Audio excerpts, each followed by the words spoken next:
Ohoy, TPH na naman sa community. Anyway, yung topic natin today is about funding fee. Dahil meron akong post last time and may nagtanong, kamusta rin funding fee nun? Kasi ilang araw naka-hold yung trade. Kasi naka-short ako mula 92k yung BTC. Ito yung mismong trade na yun. Entry ko is 92k, around 92k.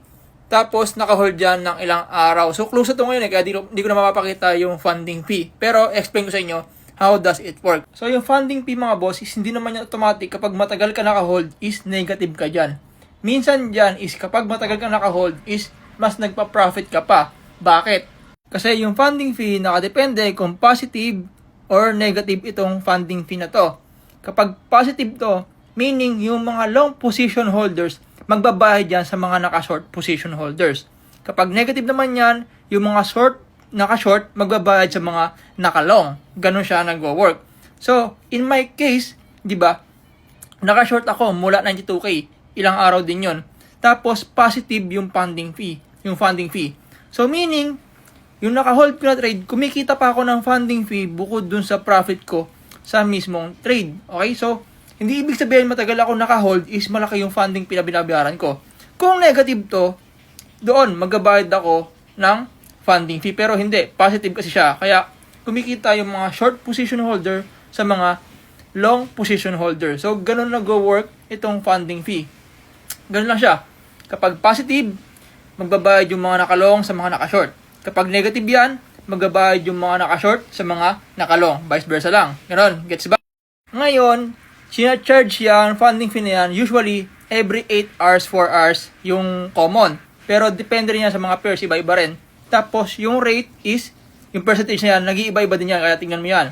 So, paano natin malalaman kung magkano yung funding fee na i-charge sa atin every 8 hours, 4 hours, or whatsoever? Ganito lang yan. Kunin mo yung rate, funding fee rate, yan, kung mara 0.001, ita-times mo yan sa position size mo. Again, funding rate times position size. Yun yung funding fee na babayaran mo or kikitain mo. In this example, ito yung position size ko. So, position size times funding rate, yung kanina, equals yun yung funding fee na babayaran mo or matatanggap mo. In my case, nakatanggap ako. Ayan, positive pa. Plus $0.94 yung nakuha ko from funding fee. Again mga boss, hindi porket matagal kang naka-hold is lugi ka sa funding fee. Depende yan sa funding rate, kung positive ba siya or negative. Again, recap tayo. Kapag positive ang funding rate, magbabayad yung mga naka-long position sa mga short position holder. Kapag negative naman yung funding rate, magbabayad yung mga naka-short position holder sa mga naka-long position holder. Tapos, ang formula naman pag-compute ng funding fee na babayaran mo is funding rate, multiply mo lang sa position size mo. Ganun lang yon. Also, it doesn't matter kung anong leverage yung gamit mo dyan. Mapa 5x, 20x, kahit ano yan. Sa position size naman kasi nakabase yung funding fee na babayaran mo. Pati yung trading fee. It's all depends on your position size. Okay? So yun mga boss, kung gusto mo pa ng more learnings and makasali sa community namin, comment ka nga ng free dyan para masendan kita ng guide. Ayun lang. Peace out. God bless. Follow for more.